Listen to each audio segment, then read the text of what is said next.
Good evening everybody and welcome to another beer review. First things first, I'm sorry for the very poor lighting in this. It's got a rather dramatic highlights on my hair. It's because I've lost my tripod and I'm having to use a kitchen shelf as said tripod, so the light is literally right above my head.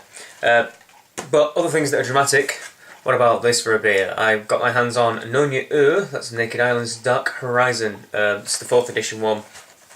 Just been brought out not so long ago. I found this in my local shop, Robin Spates, and was really surprised to see it. They do have some really good beers in, but I wasn't expecting to see this little fella there, that's for sure. Look at the box for a start. Triangular, pretty cool, hey? Pretty cool box. I'll read you what it says on the side. There is so much fun involved in creating Dark Horizon. Once it ferments, everybody in the brewery are very enthusiastic and pay close attention. Is the yeast still active? Is everything okay? How does the flavour evolve? Dark Horizon is normally dark and velvety. Muscovado sugar provides good fruity aromas. The coffee is a chapter on its own. The green beans will first be treated with alpha amylase, an enzyme that we brewers enjoy working with. Then we mash the green beans before drying and roasting them. This gives it a unique flavour that Dark Horizon deserves. Share Dark Horizon with someone you think deserves it. So there you go, we already know one thing, that it's got coffee in it, which is always cool. And that they specially treat this coffee as well, and it's also got muscovado sugar. So this, I'm guessing, is a sort of imperial stout. I've already had a conversation about this beer actually with a friend of mine, but I've totally forgotten what he told me it is, so hey ho. Let's get it on open without damaging the box too badly.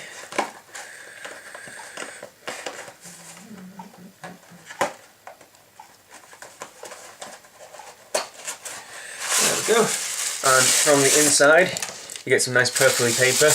And this all adds to the mystery in here, doesn't it? I have to work to get my beer. I don't normally have to work this hard to get my beers. And inside it is the dinkiest little bottle. Look at that! How tiny is that? It's a 250ml bottle. Absolutely tiny little fellow. Look at that, smaller than the size of my head. How cute's that? But like I said, this is a 16% beer. Oh, it's got some info on the back as well. It's 100 IBUs. It's pretty darn strong then, to say the least, isn't it? 16% in 250ml bottle, and it says got some Nordic runes, which you probably saw on the side of the box as well. So I'm guessing it says Dark Horizon, but there's a little set of runes at the bottom that just looks like it says fire, but I'm sure it's runes that mean something else entirely. So let's get a good glass.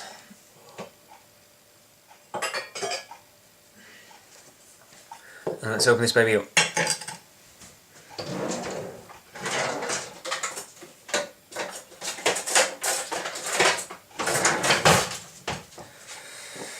Okay, let's get this popped. Nice bit of smoke coming from the top of the glass. I'm going to use my big Bear Reviews branded snifter for this one because I think it probably deserves it. Oh, there's loads of smoke coming out there. Do you see that? Let's give it a pour. Wow, it's certainly dark. Look at that. And there is still a bit of head on it despite the size of my ridiculously oversized brandy snifter style glass. And it's sticking around in laces well as well. Look at that. Really does lace really rather magnificently. Right, so as you can see, it's pitch black, absolutely pitch black. If I hold it underneath the lights that are above my head, there is nothing coming through with that. Absolutely nothing. Lovely, deep dark chocolatey tan coloured head as well. Can't really comment on how many fingers it is because this glass is humongous, but as you see, it laces really well. Very, very, very fine bubbles. And there is, can you see the alcohol legs, I believe they call them, on the side of the glass? Can you see how it doesn't exactly flow down the side of the glass? You get like this kind of alcohol residues. It almost looks like fingers going down the sides of the glass because of the alcoholic content in it. Right, I could already smell it when I opened the bottle. I mean, that smoke that came out was just full of smoke, full of aromas. But let's get a nose and then get a proper smell. Cheers. Oh, wow. You could bottle this and make it perfume. There is such a massive, humongous hit of alcohol, like, oh, just sweet, burning alcohol. You could probably get drunk just from smelling it, to be honest. But underneath it all there is rich, super rich and deep dark chocolate. There is sweet. You can smell the muscovado sugar. I'd call it like a dark brown sugar smell. There's a deep dark dried fruits as well, something like figgy. It's really figgy and plummy. Dates and so those sort of things. There's rich, dried stone fruits. That's the sort of smell I'm getting.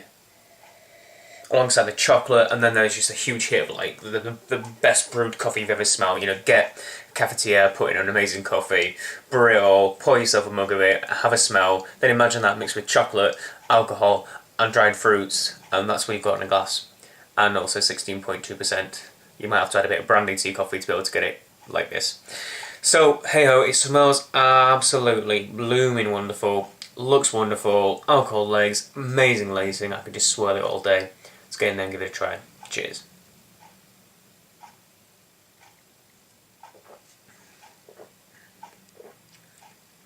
Oh, my good lord.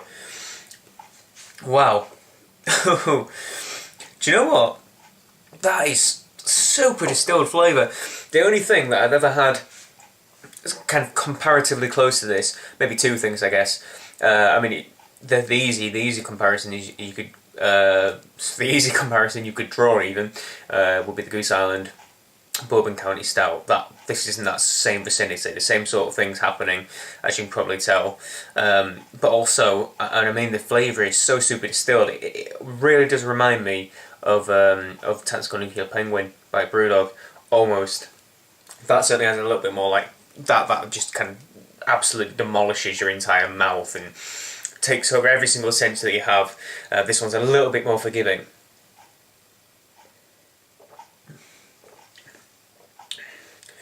But you get like a really super dense, smoky, roasted flavour. That kind of smoked meat and roast and toasty flavours, and then it mellows out into the stone fruits, and then you get the chocolate, and then you get like a coffee kind of, that coffee right at the end. You get this roasted smoky bitterness at the start, it smooths out, and then it comes back and bites you again with coffee, and then over that entire kind of mountain, you just get huge amounts of alcohol, huge boozy, sweet alcohol. And I think it really works in this. It gives this kind of, it's like a fruity sort of alcohol-y taste.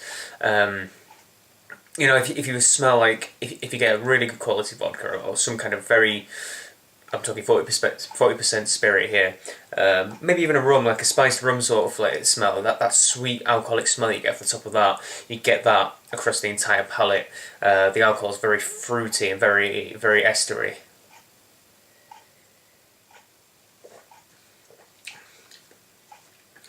And it doesn't have bite back either. You feel it come back through the nose, and you feel it hugely in the stomach as well. Really hitting like a lead balloon in the stomach in a good way. And also, it's got this kind of sweet edge to it as well. I'm assuming from the muscovado sugars as well. You get kind of a caramel. No, it's darker than that. It's more like a toffee and molasses sort of flavour. That kind of brings it all together. And I think it comes across quite balanced. It has a very distinctively sweet flavour to it. It also has a very knockout roast flavour. I can't describe how much roasty, toasty flavours there are in it. Then you get those kind of nice, sweet, fruity flavours, and then you get the coffee bitterness. There's also, I mean, I can pull out 1,000 different terms of what I normally say whenever I'm drinking a stout. You can say every single adjective, and they're in this glass. I mean, the one I haven't even mentioned chocolate, but there's this distinctive dark chocolate and cocoa flavours in it too. It's just it's a melange of flavours, but they all blend together fantastically well. I mean, fantastically well. Nothing is overpowering, and everything is wonderful and smooth in it. The mouthfeel is particularly chunky, and lovely. It just sticks in the mouth, the flavour stays in the mouth, the bitterness lasts long after the beer's finished. I mean, at 100 IBUs, it was always going to be kind of like, it was always going to be pretty powerful. But it's tempered well by the sweetness of the beer, but it still has that room just to just to absolutely knock out your face, just punch you in the jaw. Brilliant, really brilliant. And even despite how heavy the body is, despite all these flavours, even the carbonation shows through a bit, and you get a nice, smooth kind of fizzle at the back of your tongue as you're swallowing. I believe this is, judging by what the description said, I'm sure it's bottle conditioned. Yeah, it's bottle conditioned. Yummy yeast, which is always my favourite part of a beer. Good lord. It's so hard when you get a beer, when you get these sort of beers designed to put that massive smiley face, designed to be this amazing. How can you not give it, if they pull it off, this is easy 9.5.